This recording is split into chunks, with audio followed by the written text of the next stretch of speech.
I'm Teisha Bader with the JBS News Update for Wednesday, June the 1st, 2016.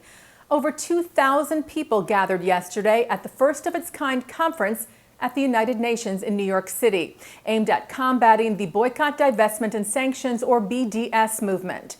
Members of Jewish organizations, as well as students, activists, and dignitaries took part in the Building Bridges, Not Boycotts conference, a partnership between Israel's mission to the UN and Jewish organizations, including the Anti-Defamation League, the Zionist Organization of America, Stand With Us, B'nai B'rith International, Hillel, Camera, and the World Jewish Congress, whose president, Ronald Lauder, was among those who addressed the crowd yesterday.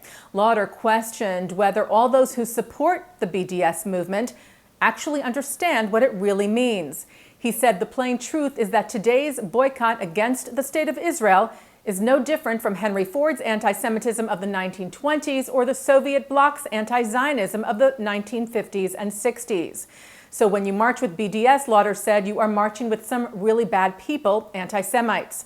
Lauder noted that despite the fact that Israel is a place where all religions live together, a country that promotes women's rights and gay rights, it is charged with crimes against humanity, while countries like Syria, Iran, and North Korea are not targets of any boycotts, only Israel.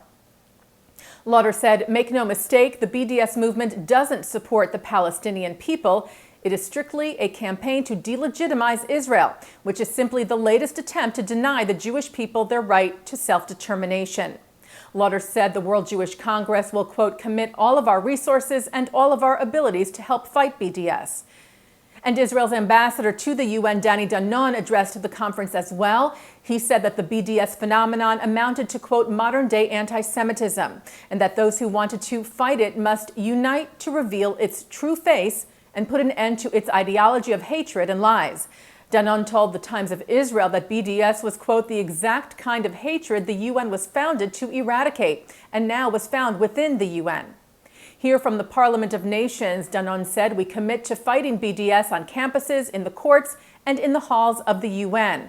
We will not allow the forces of hate to demonize Israel. Together, he said, we will defeat BDS. By the way, JBS will be airing the conference for you here on the channel in the coming days.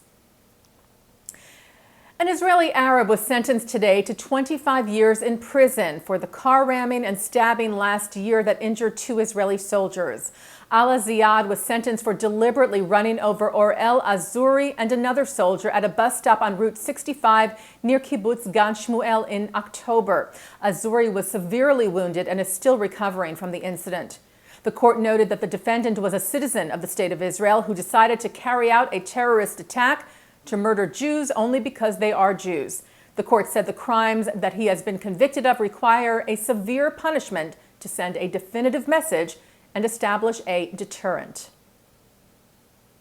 Israel's Knesset held a special plenary session today ahead of the annual Jerusalem Day holiday, which will be celebrated this coming Sunday. It commemorates Israel's reunification and liberation of the city after the Six-Day War.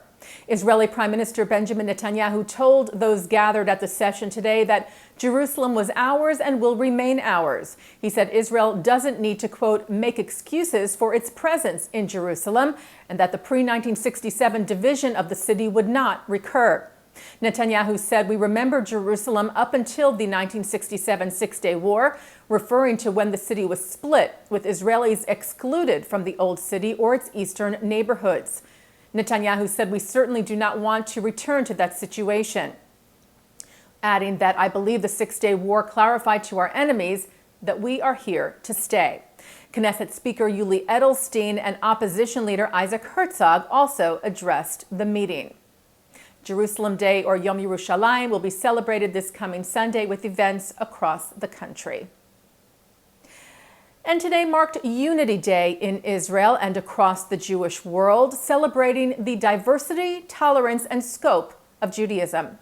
Unity Day and the Jerusalem Unity Prize were created in memory of Eyal Yifrach, Gilad Sher, and Naftali Frankel, the 3 Jewish Israeli teenage boys who were kidnapped and murdered by Palestinian terrorists on June the 12th of 2014. The initiative was created with the idea that the same coming together of Jews in Israel and across the globe at the time of the abduction and murders can continue and create change in the world, and that together we are stronger than what divides us.